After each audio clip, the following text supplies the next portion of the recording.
एकदन्तं महाकायं तप्तकाञ्चनसन्निभं लम्बोदरं विशालाक्षं वन्देऽहं गणनायकम्। बुद्धिं देहि यशो देहि कवित्वं देहि देहि मे मूढत्वं संहरा देवी त्राहि मां शरणागतम्। ഓം നമോ ഭഗവതേ വാസുദേവായ ശ്രീകൃഷ്ണായ പരബ്രഹ്മണേ നമഃ. എല്ലാവർക്കും നമസ്കാരം. റിതം ഓഫ് ലവിലേക്ക് എല്ലാവർക്കും സ്വാഗതം. ഇന്ന് നമുക്ക് ഭഗവത്ഗീതയിലെ ആദ്യത്തെ അധ്യായത്തിലെ 3-ാമത്തെ ശ്ലോകം നോക്കാം. പശ്യൈതാം പാണ്ഡുപുത്രാണാം ആചാര്യമഹതീം ച മാം വ്യൂഢാം ദ്രുപദപുത്രേണ തവ ശിക്ഷേണ ധീമതാ.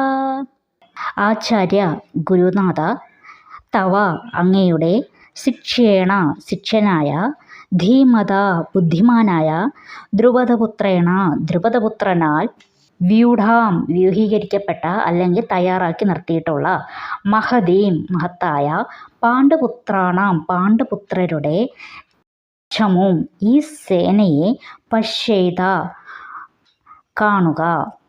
അല്ലയോ ആചാര്യ, അങ്ങയുടെ ശിക്ഷേനും ബുദ്ധിശാലിയുമായ ദ്രുപദപുത്രൻ ഒരുക്കി നിർത്തിയിട്ടുള്ള ഈ മഹത്തായ പാണ്ഡവ സൈന്യത്തെ ഒന്ന് നോക്കൂ. നയതന്ത്രജ്ഞനായ ദുര്യോധനന് സർവ്വസൈന്യാധിപനും മഹാബ്രാഹ്മണനുമായ ദ്രോണാചാര്യൻ്റെ തെറ്റുകളെ ചൂണ്ടിക്കാട്ടേണ്ടിയിരിക്കുന്നു. എന്താണ് ഇവിടെ ദ്രോണാചാര്യരുടെ തെറ്റ്? ദ്രൗപദിയുടെ പിതാവ് രാജാവുമായിട്ട് ദ്രോണാചാര്യർക്ക് രാഷ്ട്രീയ വൈര്യമുണ്ടായിരുന്നു. എന്തായിരുന്നു വൈര്യം? പാഞ്ചാലദേശത്തെ രാജാവാണ് ദ്രുപദൻ. പണ്ട് ദ്രോണാചാര്യരുടെ ശിഷ്യനായിരുന്നു. പഠനശേഷം ദ്രുപദൻ രാജാവാവുകയും മഹാബ്രാഹ്മണനായിട്ടുള്ള ദ്രോണാചാര്യർ ദാരിദ്ര്യത്തിലേക്ക് വീഴുകയും ചെയ്തു. ദാരിദ്ര്യം സഹിക്കവയ്യാതായപ്പോൾ യാതൊരു ഗതിയുമില്ലാതെ അദ്ദേഹം ദ്രുപദൻ്റെ കൊട്ടാരത്തിലെത്തുകയും സഹായം അഭ്യർത്ഥിക്കുകയും ചെയ്യുന്നു. എന്നാൽ അതെല്ലാം നിരസിച്ചുകൊണ്ട് ദ്രോണാചാര്യരെ അപമാനിച്ചു വിടുകയാണ് ചെയ്തത്. ഈ അപമാനം സഹിക്കവയ്യാതെ ദ്രോണാചാര്യർ ഒരു ശപഥമെടുത്തു. ഇതിന് താൻ പകരം വീട്ടുമെന്ന് ദ്രോണാചാര്യർ പറഞ്ഞു.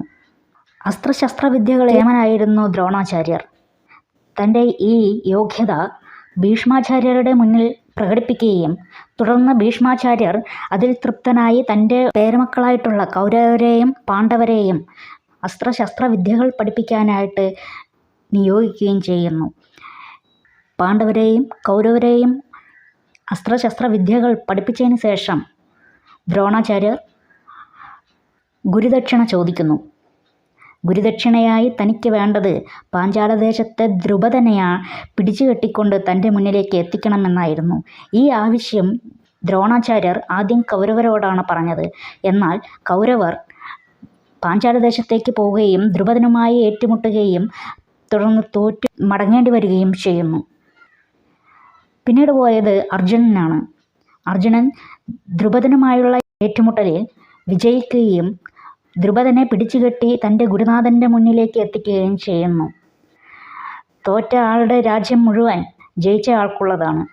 എന്നാൽ ദ്രോണർ ആ മുഴുവൻ രാജ്യവും എടുക്കാതെ പാതി രാജ്യം മാത്രം എടുത്തിട്ട് പാതി രാജ്യം ദ്രുപദന് കൊടുക്കുന്നു.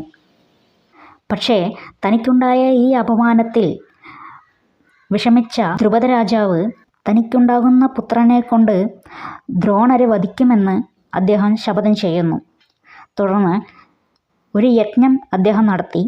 ആ യജ്ഞത്തിൽ ഉണ്ടായതാണ് ധൃഷ്ടദ്യുമ്നനും കൃഷ്ണയും. കൃഷ്ണ എന്നാൽ പാഞ്ചാലിയാണ് ഇവിടെ.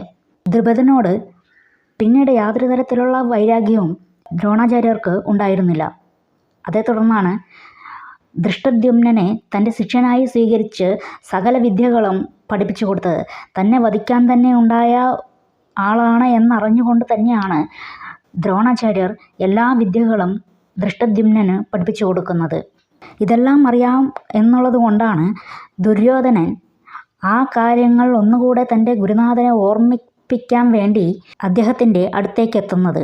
കാരണം ദ്രോണാചാര്യരുടെ ഏറ്റവും പ്രിയപ്പെട്ട ശിഷ്യന്മാരായിരുന്നു അർജുനനും ധൃഷ്ടദ്യുമ്നനും. അതുകൊണ്ട് തന്നെ ഇനി എങ്ങാനും ഒരു ചായ്വ് അവരുടെ അടുത്തേക്ക് ഉണ്ടാകുമോ എന്ന് ദുര്യോധനൻ ഭയപ്പെട്ടു.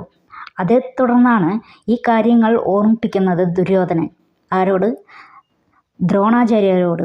തൻ്റെ ശിഷ്യർ കൂടിയാണ് പാണ്ഡവർ. അതുകൊണ്ട് തന്നെ ഒരു ദയാദാക്ഷിണ്യം അങ്ങോട്ട് ഉണ്ടായാൽ അത് പരാജയത്തിലേ കലാശിക്കൂ എന്ന് ദുര്യോധനന് നന്നായിട്ട് അറിയാമായിരുന്നു. അതുകൊണ്ടാണ് ഒന്നുകൂടെ ദുര്യോധനൻ തൻ്റെ ഗുരുവിനെ ഓർമ്മിപ്പിക്കുന്നത്. ഇതാണ് ഈ ശ്ലോകത്തിൽ പറയുന്നത്.